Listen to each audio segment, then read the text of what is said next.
ዋናው ደግሞ ገመዱን ስትወጡ እሷም ስትወጣ እናንተም ስትወጡ ቪዲዮ ቀርጿል። በላይቭ ነው ማስተላልፈው እያለ ቪዲዮ ቀርጿል። ሁላችንም ለምን አልፖስተውም? ያንንም እሱን ለምን አልፖስተም? ቆይ ልጠይቀው። ወንድሜ እየሰማ ከሆነ ወንድሜ እኔ የገጠር ልጅ ጠይቄው ነበረ። መንገድ ላይ ስትሄዱ ጋራ ተራራውን ስትቀርጽ ነበረ። እዛ ውስጥ ሀኒን አስገብተሃታል ወይ ብዬ ስጠይቀው አላስገባኋትም፣ ምክንያቱም ቪዲዮ መቀረጽ አትፈልግም እሷ። የሆነ ቦታ ላይ ግን ትንሽ ገብታ ነበረ። አገር ቤት ስንገባ በሰላም ስንወጣ ትፖስተዋለን። እኔ ሶሻል ሚዲያ ላይ እዩኝ ማለት አልፈልግም ብላ አለችኝ። ስለዚህ አልቀረጽኳትም፣ የለም ስልኬ ላይ የለችም አለ። የገጠር ልጅ ነው ይሄን ያለ።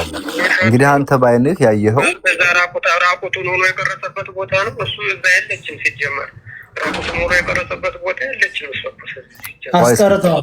ኦኬ እንግዲህ ገመዱን ስትወጡ እሱ ከቀረጻችሁ ወንድሜ ገመዱን ስትወጡ እሱ ከቀረጻችሁ እሱ ከኋላ ነበር ማለት ነው። እናንተ እዛ እርቃን ሆኖ ቀረጸበት ቦታ 20 ደቂቃ ነው እየተቀመጣችሁት ወይ 6 ሰዓት ወይ 4 ሰዓት ተቀመጣችሁ? ኧረ በፍጹም 6 ሰዓት አንዴው ቢታና 30 ደቂቃ ነው የተቀመጠው።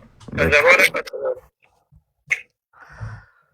ሰያ አያችሁ። አሁን ዋናው ነገር ያለው እዚህ ጋር ነው። ሲጀመር ልጅቷ በጥሩ አቋም ላይ ሆና ነው ሄደችው። የሚያደክም ቦታ እንዳልሆነ አብረው እንደሄዱ 20 ደቂቃ እንደማንኛውም ሰው ለማረፍ እዛች ጋር ቁጭ አሉ። ያንን ሴራ የሰሩባትና የደፈሯት እዛ ጋር ነው እነዛ። ከዛም በኋላ ሁለቱ እዛ ተቀንጥሰው ሄዱ። ተመልሰው እሷን ይዘዋት ሄዱ። እንዳትዞሩ ብሎ እነዚህኛው አላኳቸው። እነዚህ ደግሞ አድራሽ ስለሆኑ ሁለተኞቹ አዲሶቹ ይዘዋቸው ሄዱ ማለት ነው።